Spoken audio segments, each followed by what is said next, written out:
The man who bought my father's car called me less than an hour after my wife sold it. And the first thing he asked wasn't about the engine, the title, or the mileage. He asked, "Sir, before I open the trunk, is there anything inside that belongs to your family?" I remember staring at my phone in the parking lot of a commercial construction site outside Columbus, Ohio, with diesel engines rumbling behind me and my lunch getting cold in my hand. My father had been gone for almost 2 years. The car was supposed to stay in our family forever. At least, that's what I believed when I left for work that morning. My name is Ethan Carter. I'm 43 years old, and I've spent the last 20 years supervising commercial concrete crews across Central Ohio. My work begins before sunrise, usually with steel-toe boots on gravel, coffee that tastes burnt before 6 in the morning, and weather forecasts that matter more than stock prices. I've never been the kind of man who chased expensive watches or luxury vacations. If something worked, I kept it. If someone earned my trust, I gave it completely. That included my wife, Megan. We had been married for 14 years, long enough to think we understood each other's silences, long enough to mistake routine for security. My father used a joke that people reveal who they really are when they believe nobody important is watching. At the time, I laughed because he always sounded like an old mechanic trying to sound like a philosopher. Now I hear those words differently. The car was a deep green 1968 Chevrolet Chevelle, faded around the edges but still carrying the smell of old leather and machine oil every time the sun warmed the seats. Dad bought it before I was born. I learned how to change spark plugs leaning over that engine beside him on Saturday mornings. When he passed away, everyone assumed I'd sell it. I never considered it. I parked it in the garage under a gray cover, started it every few weeks, and promised myself I'd restore it properly one day. Megan never understood that promise. To her, it was an old car collecting dust while newer things demanded attention. She called it sentimental clutter. She said memories belonged in photographs, not garages. We argued about it more than once, though never loudly. Our disagreements had become quieter over the years, polished into conversations where neither of us truly listened anymore. 3 days before everything changed, I noticed her standing in the garage looking at the Chevelle with an expression I couldn't quite read. She asked what someone would pay for it if it were cleaned up. I shrugged and told her it wasn't for sale. She smiled in that practiced way people do when they decide not to continue a conversation they already intend to ignore. I should have paid closer attention. The morning she sold it started like every other Tuesday. I kissed her goodbye, grabbed my hard hat, and drove 45 minutes to a shopping center expansion project. Around 10:30, my phone buzzed with a message from Megan that simply read, "Hope your day goes well." Nothing unusual, nothing dramatic. Looking back, that ordinary text feels heavier than any argument we ever had. At 11:58, another message arrived. "Garage finally looks cleaner." I frowned, thinking maybe she'd reorganized some shelves or donated a few old boxes. I typed a thumbs up and went back to reviewing concrete delivery schedules. It wasn't until 1:30 that my neighbor Frank called. "Ethan," he said carefully, "I figured you knew already, but a flatbed just hauled your dad's Chevelle away." I laughed because the sentence sounded impossible. "Wrong house," I answered. "No," Frank replied after a long pause. "Your wife signed some paperwork. Looked like a sale." I drove home faster than I should have, rehearsing explanations that made more sense than what I'd just heard. Maybe it had been moved for repairs. Maybe someone was appraising it. Maybe there was some misunderstanding I could solve with a single conversation.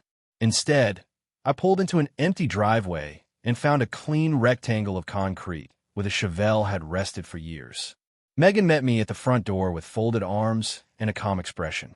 "It was time," she said before I even asked. "You were never going to do anything with it." I couldn't find the right words. My eyes drifted toward the garage, toward the empty space that suddenly felt much larger than a missing car should. Then my phone rang. An unfamiliar number. I almost ignored it. "Mr. Carter?" A polite voice asked when I answered. "My name is Michael Ross. I believe I purchased your father's Chevelle today. I'm sorry to bother you, but I found something unusual. I haven't touched it yet because it didn't feel right." My throat tightened. "Found what?" There was a brief silence before he answered in a voice that sounded just as uncertain as mine. A sealed brown envelope, hidden beneath the trunk mat. It has your father's name on the wax seal. I thought you should know before anyone opens it. For a long moment, I could not answer Michael. I simply stood in the middle of my empty garage, staring at the clean concrete where the Chevelle had rested since the week of my father's funeral. Megan watched me from the doorway with her arms crossed, waiting for me to finish the call as though it were nothing more than another interruption during dinner. I finally cleared my throat and asked the only question that mattered. Has anyone opened it? No, sir, Michael replied. I picked it up to see what it was, but when I noticed the wax seal with your father's initials pressed into it, I stopped. Something told me it was not meant for me. His answer caught me off guard. Most people would have opened it out of curiosity. Instead, a complete stranger had shown more respect for my father's memory than the person I had shared a home with for 14 years. I thanked him and asked where he was. He explained that he had only driven about 20 miles before stopping at a small service station outside Newark to check the spare tire compartment. He offered to wait as long as necessary. Do not break the seal, I said quietly. I'm leaving now. I slipped the phone into my pocket and looked at Megan. Who did you sell it to? Her expression barely changed. A collector. He paid a fair price. How much? She hesitated just long enough for me to notice. $38,000. I almost laughed, not because the amount sounded impressive, but because I knew the market well enough to realize she had accepted the first offer without understanding what she had sold. The Chevelle alone was worth more than that after restoration, but its value had never been measured in dollars to me. You had no right, I said. She folded her arms tighter. Your father is gone, Ethan. It was sitting there collecting dust. We could actually use the money for something real. I looked around the garage. The shelves were still lined with my father's old tools. His wooden workbench still carried faint circular stains from coffee mugs he set down while rebuilding carburetors. The empty space where the car had been suddenly made the entire room feel unfamiliar. Did you even ask me? I asked. You would have said no. Her answer landed with a calm certainty that hurt more than if she had shouted. She genuinely believed skipping my permission was reasonable because she already knew my answer. I turned away before the argument could become something neither of us would take back. During the drive toward Newark, memories came in pieces instead of complete stories. I remembered being 16 years old, helping Dad replace the rear suspension after a weekend trip to a salvage yard. I remembered him insisting that every old machine carried the fingerprints of the people who cared for it. But one memory pushed harder than the others. About 6 months before he died, Dad had been sitting in the driver's seat of the Chevelle after we returned from a local charity car show. He did not start the engine. He simply rested both hands on the steering wheel and smiled. If someone ever wants this car more than they respect this family, he said, they will never understand what they actually bought. At the time, I thought he was talking about sentimental value. Now those words echoed differently. I replayed them over and over as the highway rolled beneath my truck. Michael was waiting exactly where he promised. The Chevelle sat beneath the afternoon sun near the edge of the parking lot, looking strangely out of place beside pickup trucks and delivery vans. As I climbed out, Michael walked toward me with both hands visible, almost as though he wanted to reassure me that nothing had been disturbed. He appeared to be in his late 50s, wearing faded jeans and a baseball cap with the logo of an antique farm equipment company. Mr. Carter? He asked. I nodded. Without another word, he reached into the passenger seat and carefully lifted out a flat brown envelope about the size of a legal document folder. The dark red wax seal remained perfectly intact. Pressed into the center was a single set of initials. Vous, c'est William Carter. My father's initials. Even after all these years, I recognized them instantly because he stamped every handwritten Christmas letter the same way. I ran my thumb along the edge without breaking the seal. The paper felt heavier than an ordinary envelope, almost as if several documents rested inside. Michael shifted his weight uneasily. There is something else you should know, he said. When I found that envelope, I noticed the trunk liner had already been lifted before. Not recently. Years ago, maybe. Somebody had been under there once, but they left this behind. My heartbeat slowed instead of racing. If someone had searched beneath that trunk years earlier, Why had they ignored the one thing hidden there? And more importantly, who had been looking? Michael stepped back and let the silence settle between us while I continued holding the envelope without breaking the seal. The afternoon traffic rolled past the service station 100 yards away, but everything around the Chevelle felt strangely still. What do you mean someone had already been under there? I finally asked. He pointed into the open trunk. The insulation clips near the spare tire compartment are older than the rest. See those scratches? Somebody removed the liner years ago. They put everything back carefully, but not perfectly. I leaned closer. He was right. 2 retaining clips were newer than the others, and faint marks circled the bolts as if someone had loosened them with the wrong size wrench. I had restored enough old engines with my father to recognize tool marks when I saw them. The realization unsettled me. If someone had searched beneath the trunk before, why had the envelope remained untouched? Or had they been looking for something entirely different? Michael watched me study the compartment before speaking again. I almost thought about taking the liner completely out, but then I figured the car had already belonged to your family longer than it ever would to me. His honesty made me trust him more with every passing minute. You did the right thing, I replied. My father believed old cars remembered the people who respected them. Michael smiled faintly. Mine used to say almost the same thing. We stood there like 2 strangers connected by a machine neither of us had built. After another moment, he reached into his jacket pocket and handed me a folded receipt from the auction company. You should probably have this too, he said. The auctioneer wrote something unusual on the back after your wife left. I unfolded the paper. Across the bottom, in neat blue ink, someone had written, "Customer requested immediate sale. Seller declined heritage appraisal." The words caught my attention immediately. Heritage appraisal. That service was offered only for collector vehicles with documented ownership history. Megan had refused it without ever calling me. Did the auctioneer say why? I asked. Michael nodded slowly.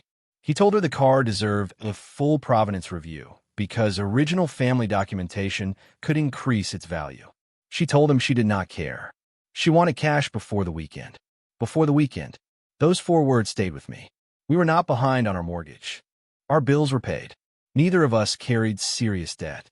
There had been no emergency requiring such urgency. Suddenly the sale itself felt less important than the reason she wanted it completed so quickly. I slipped the receipt beside the envelope and thanked Michael again. Before leaving, I asked one final question. Would you still be willing to sell the car back if everything works out?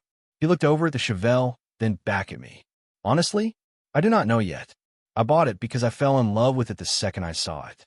But I also know what family means. Let's figure out what your father wanted first.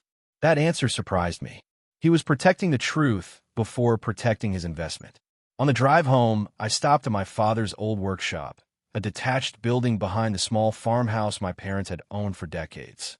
Since his passing, I had visited only a handful of times, mostly to keep the roof repaired and the electricity connected. Dust floated through narrow beams of afternoon light as I unlocked the door. Every shelf looked exactly as he had left it. Coffee cans filled with bolts, neatly labeled drawers, a faded calendar still hanging on the wall from 2 summers before he died. I carried the sealed envelope inside, but resisted the temptation to open it. Something about standing in his workshop made me feel as though I should look around first. My eyes settled on an old corkboard above the workbench covered with photographs from local car shows. One picture caught my attention immediately. Dad stood beside the Chevelle with an older man I barely recognized. Taped beneath the photograph was a handwritten note in my father's unmistakable block lettering. Never remove history just because someone offers a better price. I stared at those words for several seconds before remembering where I had seen the other man's face. He had owned the regional restoration shop where my father occasionally bought rare parts. I searched the drawers beneath the workbench until I found an aging business card tucked inside a small notebook. The shop still existed. Before I could decide whether to call, my phone vibrated. It was Frank, my neighbor. His voice sounded uneasy. "Ethan, I was not sure if this mattered earlier, but after your wife signed those papers, another man arrived about 15 minutes later. He was asking questions about the car, even though it was already gone. When I told him the buyer had left, he looked disappointed. Then he asked me one strange question. I tightened my grip on the phone. What did he ask? Frank hesitated. He wanted to know if anyone had checked under the trunk mat before the car left your driveway. Frank repeated the question one more time before hanging up, almost as though he wanted to make sure I understood every word. He did not ask about the engine. He did not ask about the title. He asked whether anyone had checked under the trunk mat before the car left your driveway. The line went quiet, but my thoughts did not. I looked around my father's workshop again with different eyes. Until that moment, I had assumed the brown envelope was the reason someone would search beneath the trunk. Now, another possibility began taking shape. What if the envelope was never the target? What if someone expected to find something else hidden there and simply overlooked what my father had actually left behind? I slid the sealed envelope into my backpack without breaking the wax. Opening it suddenly felt less urgent than understanding why complete strangers seemed interested in the same forgotten corner of a car that had spent years sitting inside my garage. Instead of calling Megan, I drove to the restoration shop from the faded business card I had found on my father's workbench. Carter & Sons Restoration sat along an older stretch of highway lined with grain silos and farm supply stores. The building smelled of fresh paint, polished chrome, and old gasoline. Half-finished classics rested beneath bright overhead lights while mechanics worked with the slow patience that old cars demanded. A gray-haired man wearing reading glasses looked up from a workbench when I walked in. His name tag read Leonard Pierce. The moment I introduced myself, his expression changed. "William Carter's boy?" he asked. I nodded. He smiled with genuine warmth. Your father could hear an engine misfire from across a parking lot. We spoke for several minutes about my father before I mentioned the Chevelle. Leonard's smile faded. You still have it? He asked. Not anymore, I answered. My wife sold it yesterday. He leaned back against the workbench and slowly removed his glasses. That is unfortunate. His reaction felt heavier than disappointment. Why? I asked. Leonard hesitated before walking into a small office. When he returned, he carried an old customer folder with my father's name written across the tab. He placed it on the counter without opening it. About 8 years ago, your father asked me a question that seemed strange at the time, he said. He wanted to know whether the original trunk floor on his Chevelle could be removed without leaving visible signs. I told him it could, but only if someone knew exactly where to look. A cold feeling settled across my shoulders. Did he tell you why? Leonard shook his head. No, he just smiled and said, good. Then the wrong person will probably miss it. Those words did not sound like a man hiding money. They sounded like a man designing a test. Leonard finally opened the folder. Inside were restoration estimates, handwritten notes, and several photographs taken during a mechanical inspection years earlier. One photograph stopped me immediately. The trunk was completely empty, its liner removed, exposing the bare metal underneath. I leaned closer.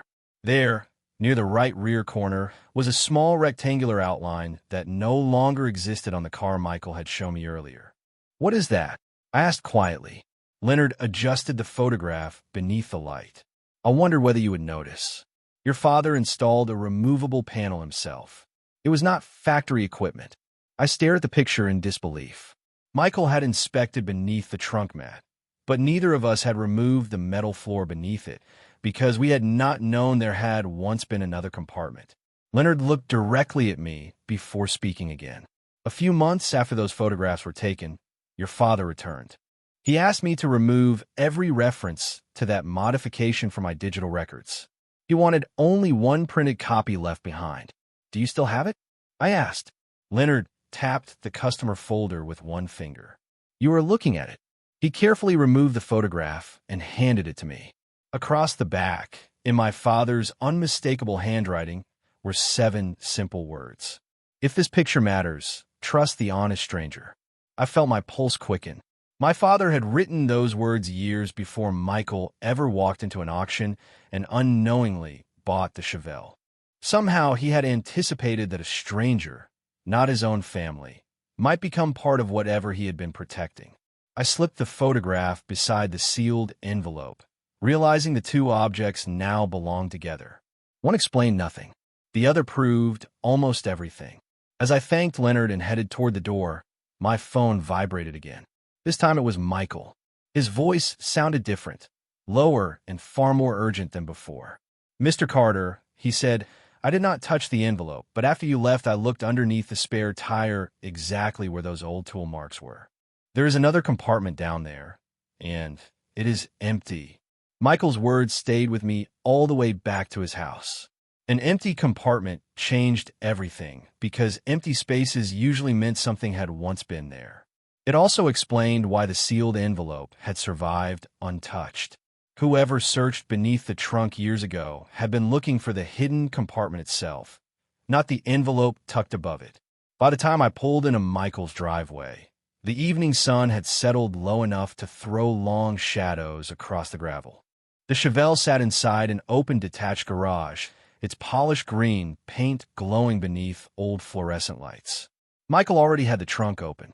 He had not removed another screw or lifted another panel after a phone call. He simply pointed toward the shallow metal cavity beneath the spare tire mount. I stopped the second I realized it was not factory, he said. I crouched beside the opening and ran my fingers along the edges.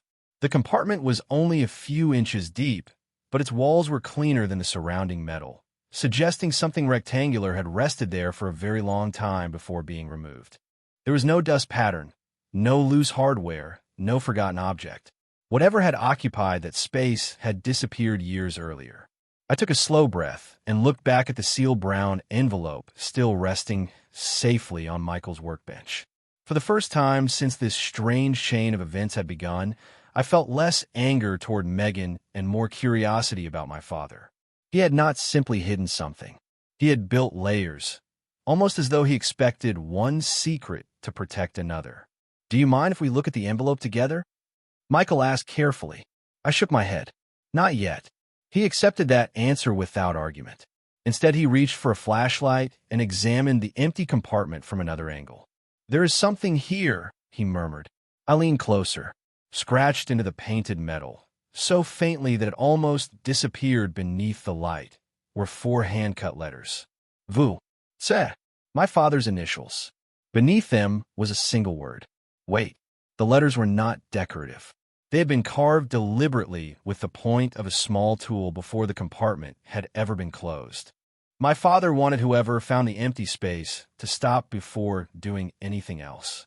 He expected someone to rush, Michael said quietly. Your father wanted the opposite. I nodded without taking my eyes off the engraving. Dad had always believed that impatience ruined more engines than broken parts. Maybe he believed the same thing about people. We carefully lowered the trunk floor back into place. Nothing about the car itself offered another obvious clue. As we stepped away, Michael handed me a bottle of water and leaned against his workbench. Can I ask you something? He said. Of course. When your wife sold the car, did she know anything about this envelope or the hidden compartment? I answered honestly. I did not think so. If she had known about either one, she would never have let the car leave without checking it herself.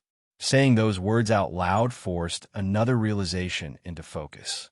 Megan had been desperate to sell the Chevelle quickly, but her urgency suddenly looked different. She had rushed the sale without searching the car thoroughly. That meant she either believed there was nothing hidden inside, or someone else had convinced her the valuable item had already been removed years ago. Neither explanation made me comfortable. Michael reached into the folder of auction paperwork and pulled out a carbon copy sales agreement. There was one thing that seemed unusual, he said. The auctioneer asked whether she wanted to wait until next week's collector event. He told her the car would probably bring a much higher price with documented history. She refused again. He pointed to a handwritten note beside her signature. Seller requests immediate transfer. No post-sale contact.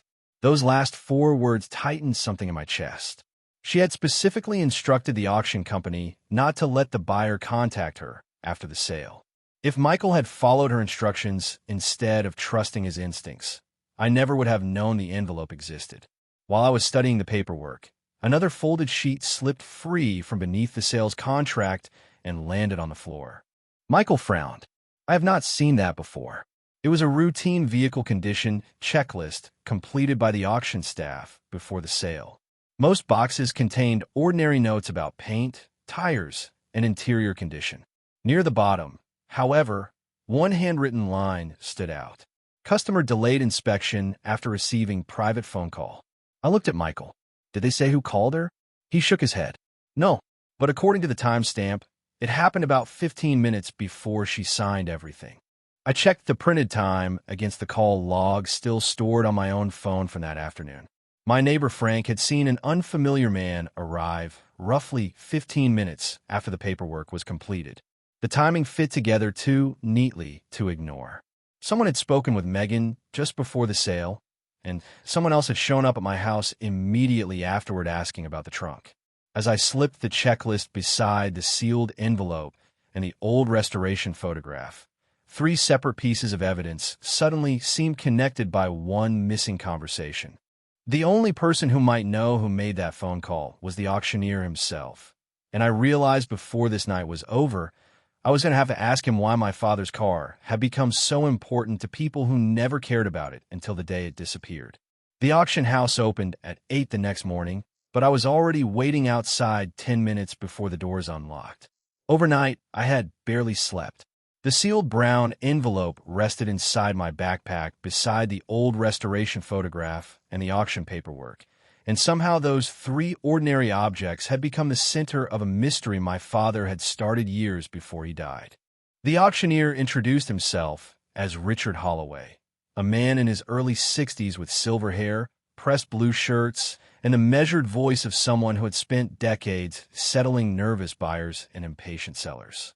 When I explained who I was, he immediately remembered the Chevelle. I was hoping someone from your family would come, he admitted. That was not the answer I expected. We sat inside a small office overlooking the auction floor, where rows of collector cars waited beneath bright lights. Richard opened a file cabinet, removed the transaction folder, and spread several documents across the desk. Your wife was in a hurry, he said. That alone is not unusual. What concerned me was that she refused every recommendation meant to protect the value of the vehicle. He pointed to the inspection sheet I had already seen. Then he slid another document toward me. It was the intake questionnaire completed before every consignment sale. Most of the answers were in Megan's handwriting. Original owner? William Carter. Family history available? Unknown. Hidden documentation? None. Restoration records? Declined. Richard sighed. She answered quickly, almost as though she wanted to move past every question related to the car's history. You mentioned she received a phone call, I said. Do you remember anything about it? He nodded. She stepped outside while our office assistant was printing the contract. When she came back inside, her attitude had changed. Before that call, she was willing to schedule the car for next week's featured collector auction. After the call, she insisted it had to sell immediately. Did you hear any of the conversation? He shook his head. Only one sentence as she walked back through the door. He paused, searching his memory. She said, No, he never looked in the trunk. Every muscle in my shoulders tightened. Until that moment, I had assumed Megan knew nothing about the hidden compartment. Now I was no longer certain. She may not have known exactly what was hidden, but someone had clearly asked her about the trunk before the sale was finalized. Richard continued speaking before I could interrupt. That was why I tried convincing her to wait. Something about the situation felt wrong. He reached into the folder again and removed a small white business card that had been paper-clipped to the contract. She left this behind. Across the front appeared the name of a classic vehicle locator service. Nothing unusual at first glance, but handwritten across the back was a local phone number in one word. Mercer. The name meant nothing to me. Richard explained that after Megan left, a man had entered the office asking whether the Chevelle had already been transferred. Was he the same man whose name was on the card? I asked. He introduced himself only as Mr. Mercer. Richard leaned back in his chair. He seemed disappointed when I told him the buyer had already driven away. Then he asked whether anyone had inspected beneath the trunk floor.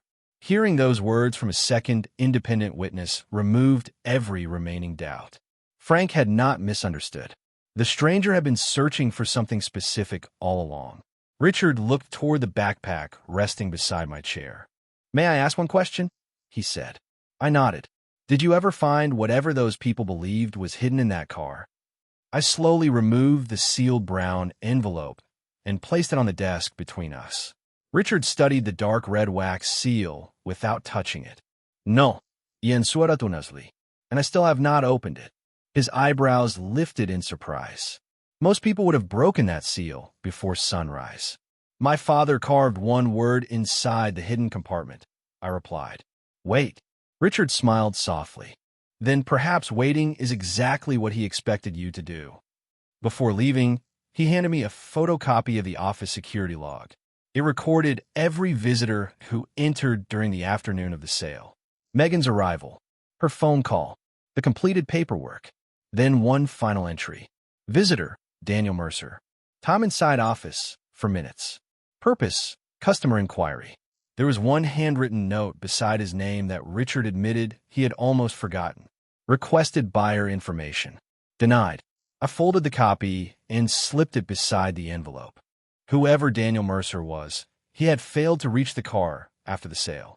But if he had gone to the auction house looking for it first, there was only one question left that truly mattered. How had he known to start searching before Megan even signed the papers?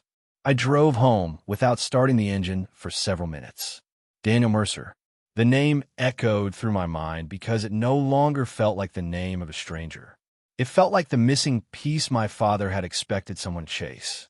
Instead of pulling into my driveway, I parked along the curb across the street and watched my own house from a distance. Megan's SUV was gone. The garage door stood open just enough for afternoon light to spill across the empty concrete where the Chevelle had lived for years. For the first time since the sale, I realized something else was missing. My father's old wooden storage cabinet had been moved several feet to the left. It had always rested against the back wall beside the workbench. I knew because I had measured that corner myself after repairing a crack in the foundation 2 summers earlier. Someone had shifted it recently. I walked inside quietly. The cabinet was not heavy enough to require machinery, but it certainly required intention. Fresh scrape marks crossed the concrete beneath it. When I pulled the cabinet away from the wall, I found nothing dramatic.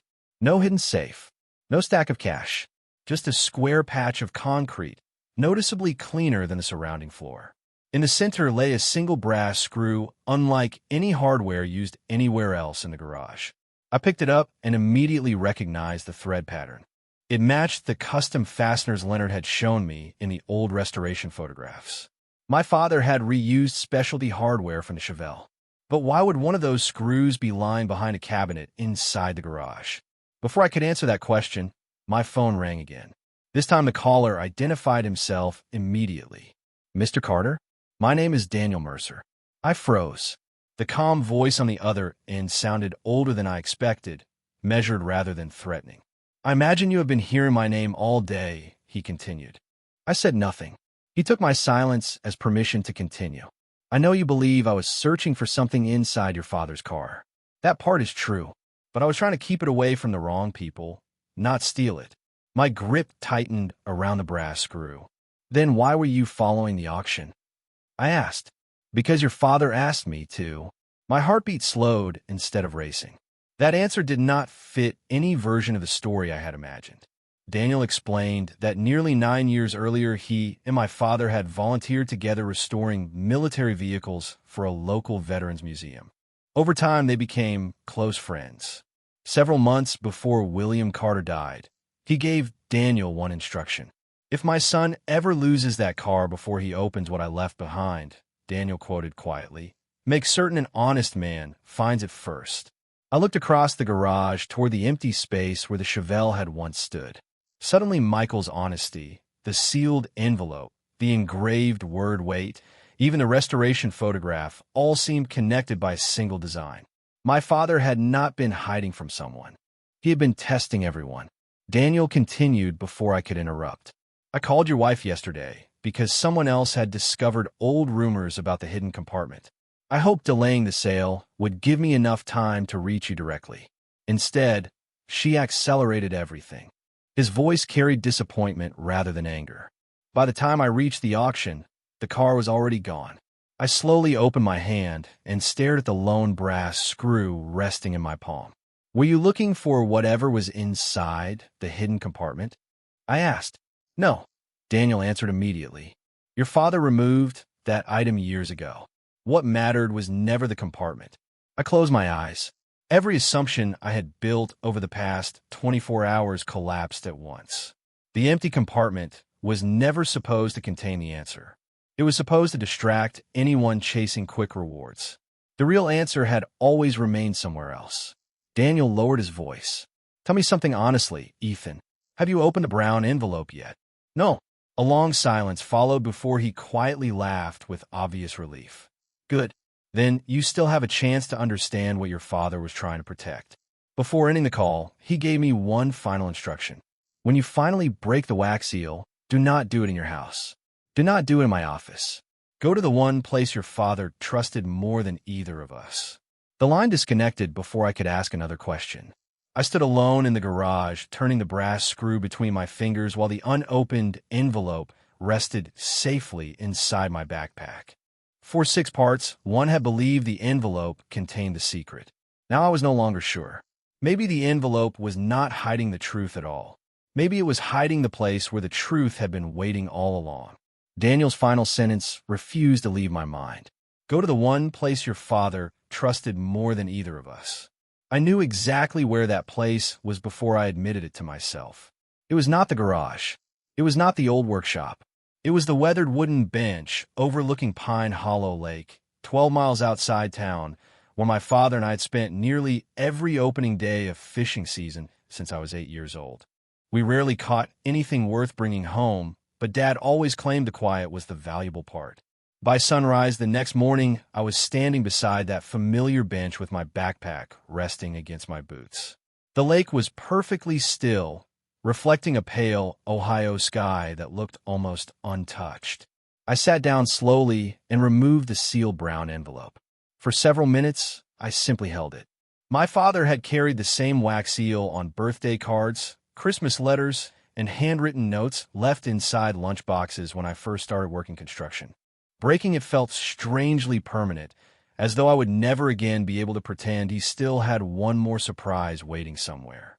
Finally, I slipped a small pocket knife beneath the edge of the wax without damaging the paper itself. The seal separated with a quiet crack. Inside was no stack of deeds, no bank records, no hidden fortune, and no legal document proving ownership of anything. Instead, I found 3 simple items. The first was a folded handwritten letter. The second was a faded Polaroid photograph showing my father, Daniel Mercer, and a younger man I immediately recognized as Michael Ross nearly 15 years earlier, all smiling beside the very same Chevelle during a veteran charity fundraiser. The third item was a plain white envelope with my name written across the front in my father's careful block lettering, followed by 4 words beneath it. Open this one last. My hand stopped moving. Michael had not been a random buyer at all. He had unknowingly returned to purchase a car connected to an event he barely remembered years earlier. My father had somehow believed that kindness had a way of finding its own path back. I unfolded the letter first. William Carter's handwriting filled both sides of the page.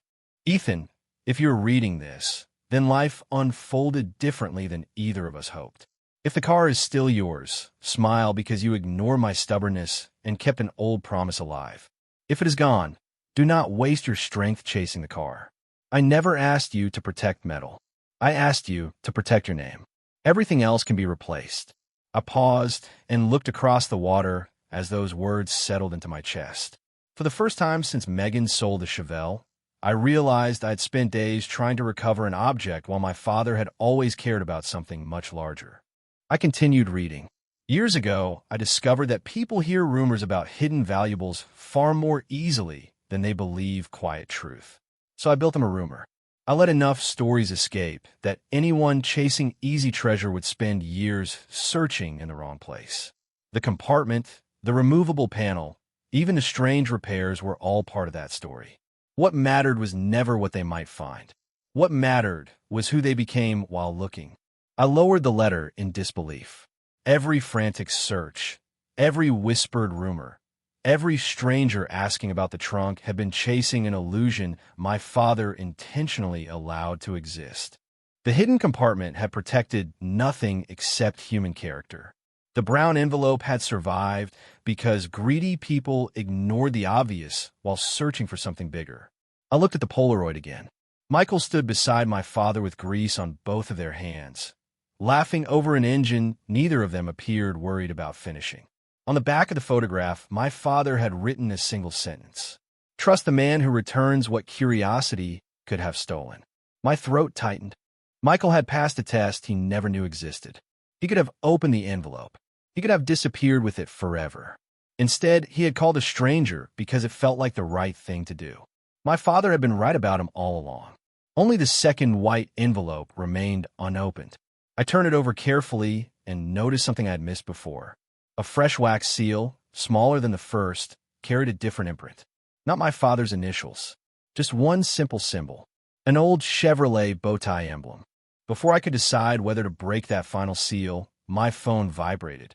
A text message appeared from Megan. It contained only one sentence. "Ethan, there is something I never told you about the man who convinced me to sell your father's car." For a long time, I stared at Megan's message without answering. Then I slipped the phone back into my pocket. Whatever she wanted to confess could wait another few minutes, because my father had waited years for me to reach this moment. I turned the smaller white envelope over once more, tracing the old Chevrolet emblem pressed into the wax before breaking the seal. Inside was a single folded page and a small brass key taped carefully to the paper.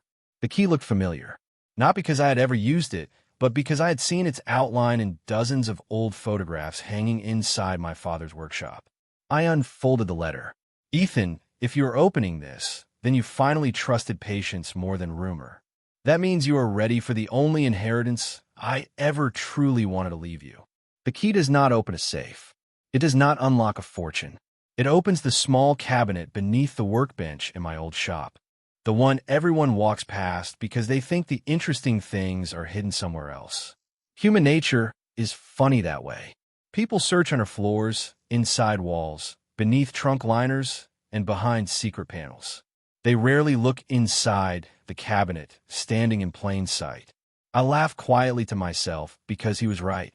I had spent 2 days chasing compartments, photographs, strangers, and old rumors while never opening the cabinet I had walked past my entire life. Within half an hour, I was back inside the workshop. The brass key slid smoothly into the lower cabinet door that I had always assumed was locked because of swollen wood and old paint. The door opened with almost no resistance. There was no treasure chest waiting inside. No stacks of cash. No gold coins. Resting neatly on the center shelf was a weathered leather binder, several maintenance journals covering more than 30 years, every original receipt connected to the Chevelle, handwritten restoration notes, family photographs, and one final notarized letter addressed to me. Attached to the inside cover was another note written in my father's familiar hand. "A car can be rebuilt. A reputation cannot." That binder represented thousands of hours we had spent together. Every oil change, every replacement part, every road trip, every lesson. It was the true history of the car, preserved with care because my father believed memories deserved evidence instead of stories alone. As I turned another page, something unexpected slipped onto the workbench. It was the original title transfer already signed by my father years before his death, but never filed. Clipped to it was a short explanation. I delayed the transfer because I wanted us to finish restoring the Chevelle together. We ran out of time. Finish the journey however life allows. At that moment, my phone rang again. It was Michael. I answered immediately. "I think I know what your father wanted now," I told him before he could speak. He laughed softly. "I was hoping you would." I explained everything except the personal letters. When I mentioned the restoration journals, Michael grew quiet for several seconds. "Then I have a proposal," he finally said. "The Chevelle belongs with someone who appreciates its story, but I bought it honestly. I did not want either of us to feel like we lost something." I waited. "Keep the journals," he continued. "Keep every photograph and every letter. I will keep the car exactly as your father cared for it. Whenever you want to drive it, the keys are yours. And when I am gone someday, my children already know that the first call they make is to you." I closed my eyes as emotion settled over me more deeply than anger ever had. My father had been right one final time. Character was always worth more than property. A week later, I met Michael at a local charity car show. Together we parked the Chevelle beneath a large maple tree, opened the hood, and placed one framed photograph of my father beside the windshield. Visitors admired the polished paint and chrome, but what they stopped to read was the handwritten card describing the decades of family history behind the car. Late that afternoon, Megan approached quietly. She looked at the photograph, then at the journals resting on a folding chair beside me. "I never knew," she whispered. "No, Ian suarat calmly. You never asked." There was nothing else that needed saying. She turned and walked away without another word. I watched the Chevelle disappear down the road with Michael behind the wheel, not feeling as though I had lost my father's car, but finally understanding that I had never been asked to keep the car forever. I had only been asked to protect the story that came with it, and thanks to one honest stranger who chose integrity over curiosity, that story would keep moving long after all of us were gone.